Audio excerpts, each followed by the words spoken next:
Reviewing a remaster is strange. After all, the vast majority of the original game is still intact, so it feels like treading old ground.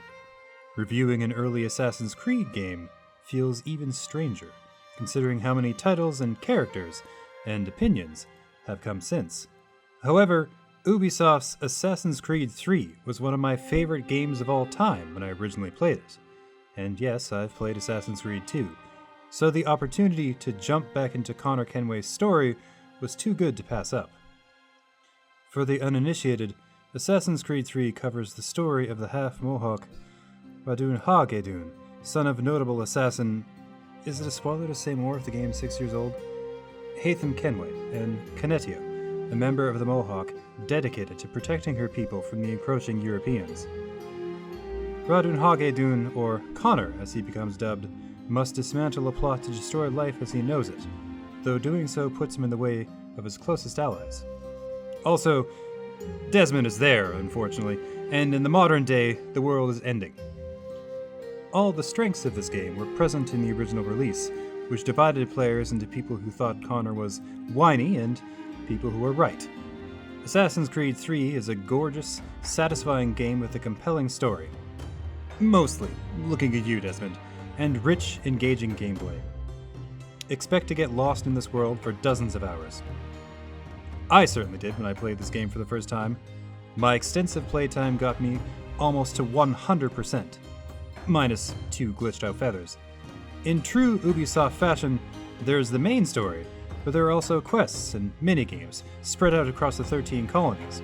Between kicking asses, delivering letters, and upgrading your homestead, a subplot I'd totally forgotten about until playing the game again, you're kept pretty busy.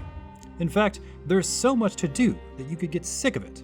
Thankfully, you're not punished for skipping these extra activities beyond being denied that coveted platinum trophy. Of course, it's not a perfect game. While the colonial plot is great, the modern-day accompaniment is notable only for interrupting the fun parts of the game. Desmond has a rough gig, competing with all of history for the player's attention. Sadly, he pretty much never succeeds. The remaster is only as good as the original game, and man, the end sure had a rough landing. Assassin's Creed 3 is an interesting game to revisit. Modern open-world games were forged by titles like this one. Caught between exploration and story, there's a clunkiness here that games like Red Dead Redemption 2 have since overcome. With the balance between narrative and gameplay being so uneven, story sequences can feel uncomfortably long. Our sensibilities have changed, or at least mine have, since 2012. I found myself tapping my foot impatiently while I waited for cutscenes to end.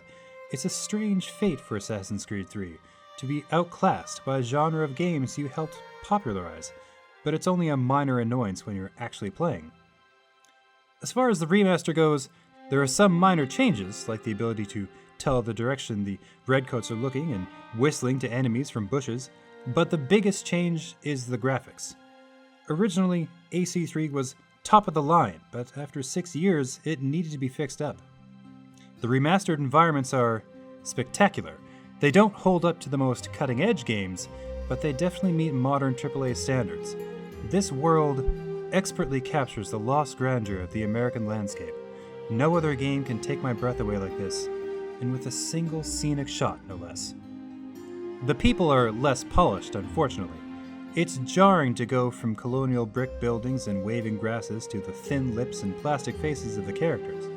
A remaster can only do so much, and 2012 was a long time ago in terms of character models. Ubisoft did the best they could without spending the resources to completely remake the game, but it still takes away from the experience to have Haytham's teeth shine at me from within a Barbie smooth skull. Don't get me wrong, though. They definitely look better than before, and that's a step up. The bundle also comes with the remaster of Assassin's Creed Liberation, originally for the PlayStation Vita. The remaster, previously released with few changes, does its best with the game designed for a much smaller screen. I thought it did an admirable job, considering. Liberation isn't the strongest Assassin's Creed title, though, and no remaster can save it from that, although Aveline herself, she can stick around as long as she wants, and I'll look forward to her Switch remake as soon as I can make a blood pact to acquire a Switch. At the end of the day, I love Assassin's Creed 3. I know that I'm not the average player, having studied the Marquis de Lafayette at a college level, but I love sinking hours into Ubisoft's version of colonial America, where the oft-overlooked make the most important choices of all. Also, I can attack as many redcoats as I want, with the only consequence being a citywide manhunt. With this fresh coat of paint, Assassin's Creed 3 has never been more fun, providing you liked it in the first place.